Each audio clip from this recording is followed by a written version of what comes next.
নমস্কার বন্ধুরা, আজকে আমি আপনাদের সঙ্গে একটা খুবই সহজ ডিমের রেসিপি শেয়ার করব। রেসিপিটা বানানো যেমন সহজ, খেতেও সেরকমই সুস্বাদু। প্রথমে কড়াতে বাটার নিয়ে নিতে হবে।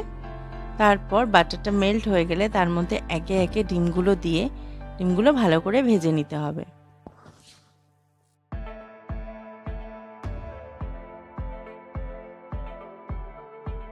ডিমটা তুলে নিয়ে তার মধ্যে 1 টেবিল স্পুন রিফাইন তেল অ্যাড করেছিলাম আর তাতে গরম মশলা দিয়ে দিলাম। এরপর একটা বড় সাইজের পেঁয়াজ টুকরো করে কেটে নিয়ে তার মধ্যে মিশিয়ে দিলাম আর ভালো করে নাড়াচাড়া করে রঙটা একটু পরিবর্তন হওয়ার পর তার মধ্যে 10টা কোয়া মতন রসুন আর 1 ইঞ্চি আদা টুকরো করে কেটে নিয়ে তার সঙ্গে মিশিয়ে দিলাম। ভালো করে নাড়াচাড়া করে সামান্য পরিমাণে নুন দিয়ে আবারও খানিকটা ভাজা ভাজা করে নেব।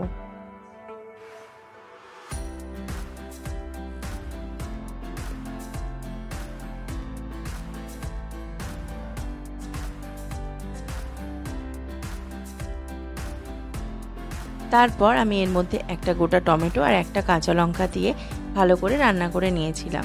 আমি এখানে একটা লঙ্কার ব্যবহার করেছি, আপনারা চাইলে আরও দিতে পারেন, তবে এই রান্নাটা খুব বেশি ঝাল ভালো লাগবে না, সেই কারণে আমি এখানে একটা লঙ্কার ব্যবহার করেছি।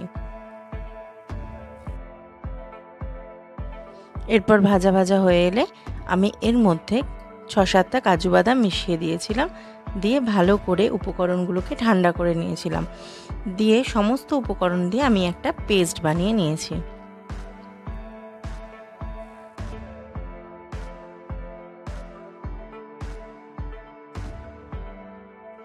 তারপর সেই একই পাত্রে সামান্য তেল গরম করে তার মধ্যে কালো জিরে আর শুকনো লঙ্কা ফোড়ন দিয়েছিলাম। এরপর সেই বেটে রাখা মিশ্রণটি এর মধ্যে দিয়ে দিলাম। খানিকটা জল দিয়ে আবারও একটু নাড়াচাড়া করে নিলাম।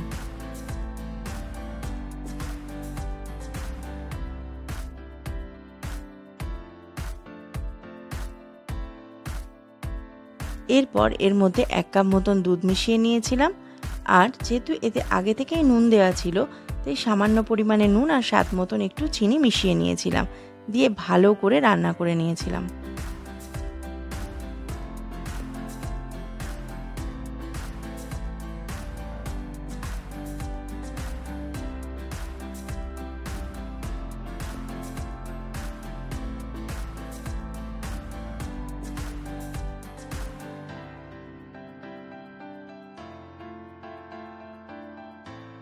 সামান্য কাসুরি মেথি দিয়ে ডিমগুলো দিয়ে নাড়াচাড়া করে দিলেই রেডি আজকের এগ বাটার মশলা।